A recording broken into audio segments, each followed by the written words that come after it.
In the book, Don't Make Me Think Revisited, a common-sense approach to web usability, Steve Krug gives his readers several tips to make sure that their website is usable and friendly for the individuals who will be using their websites.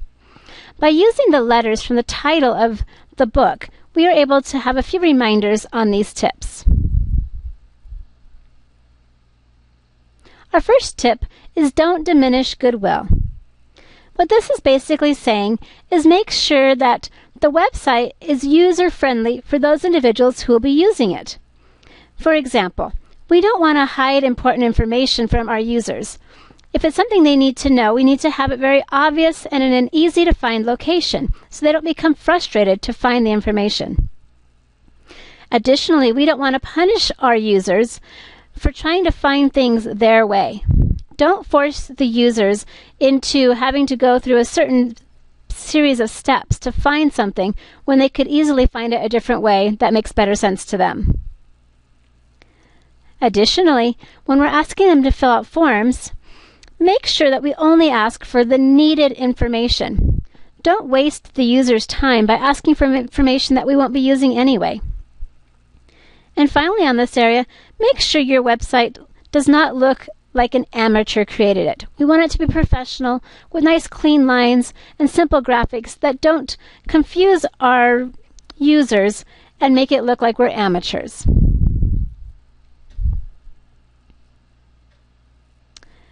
The second tip is to make our website obvious.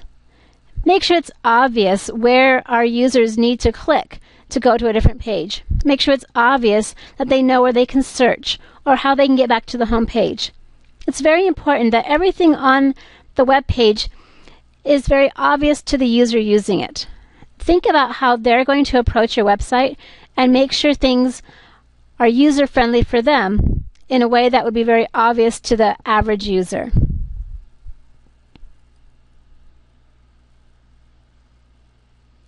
Our next one is navigation. On this one, we want to make sure that when an individual comes into our website, they can easily find out what's in the website, how to use the site, and have it set up in a way that will give them confidence. Make sure they're not having to search through several different pages to find what they want, but that it's an easy way to locate everything they need, and that it will build up the confidence so that they will be willing to come back and navigate through your page again. Our fourth one is tabs. While some individuals seem to frown on tabs, our author, Steve Krug, actually encourages the use of them. He does encourage to make sure that the tab you're on appears in front of the other tabs so that it pops out to the user. He has found that tabs are an easy way for individuals to work their way around a website and to be able to get to information quickly.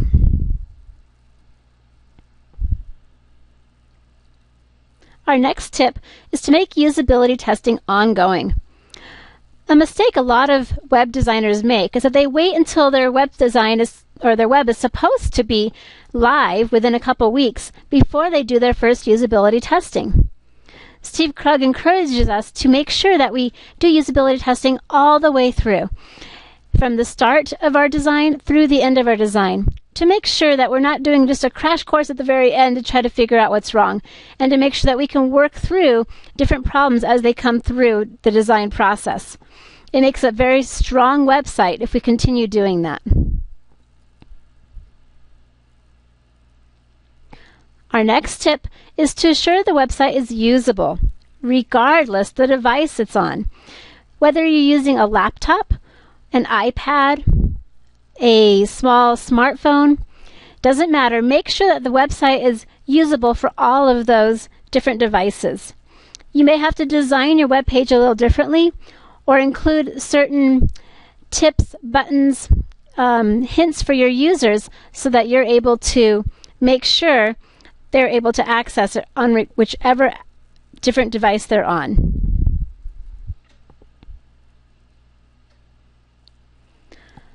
Another tip he gives us is to make sure your apps are learnable. All too often, we try to include apps for our users that take too much of their mind power to be able to actually learn how to do that and learn how to use it effectively. When an app requires too much of a learning curve, many times users won't persevere to try to learn it. They'll just give up on the app, and it's not worth anything for us. So make sure that the apps are learnable and have structures in place to help if people get frustrated. Additionally, we want to make sure that our web pages are easy to scan. Very few individuals want to spend all of their time reading lengthy paragraphs and reports when a simple scanning of a page could give us the same information. So make sure that the way the paragraphs are broken apart, the way the page is set up, makes it easy for individuals to scan with our busy lives.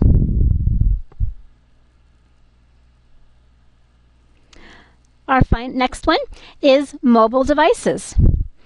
When you're using mobile devices, individuals have to use them differently than they would a regular computer. Make sure that you enable zooming. When using a small screen, it's important to be able to zoom into an important piece of information so that you can see the details of it. Also, make sure that you provide links to a full site if the mobile device isn't normally able to access that. That way, if individuals are looking for certain information that's not on a reduced site, they can still find that. And we also need to remember that with a mobile device, there are no cursors. So you have to include other buttons or means of getting information other than just using a cursor and being able to know where you're at on the screen. Using a touch screen, being able to touch a button, or some other indicator that lets you know where you are.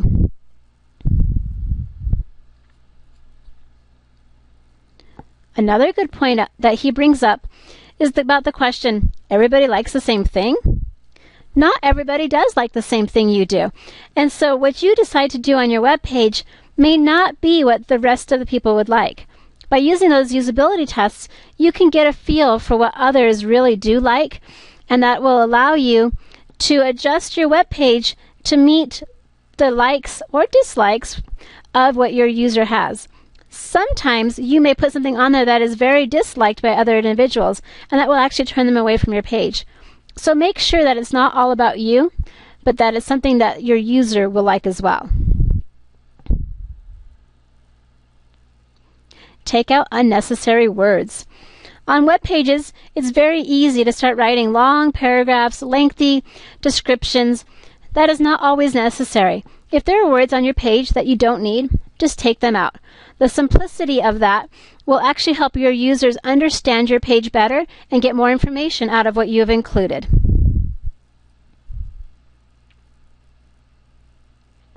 The home page has become a bit of a debate for many web designers. This reason is that a lot of times we are directed to web pages, but we don't end up on the home page. We end up somewhere in the middle of your web page. And so we still have to make sure that even though we're in the middle of your web page somewhere, that the home page is still a strong place.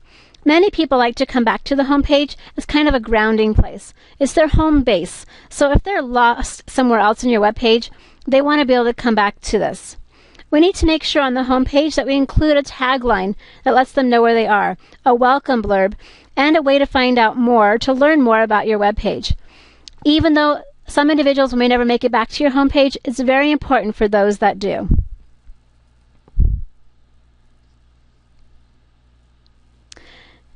Moving back a little bit to mobile devices, we're talking about an itty-bitty living space. And when you have an itty-bitty living space, there are some things that may need to happen. For example, you may have to leave out certain things, and that's called mobile first. When that happens, you take out some of the less important things so that you can include only the main things that people need to have. Also, you want to make sure that the frequent items people are going to search for are what appear first on your web page when using those mobile devices. And as we mentioned before, make sure there's always a link to the full site. That way people can still get that information that's not included on the page without having to try to search all over the place or go to a separate device to do that.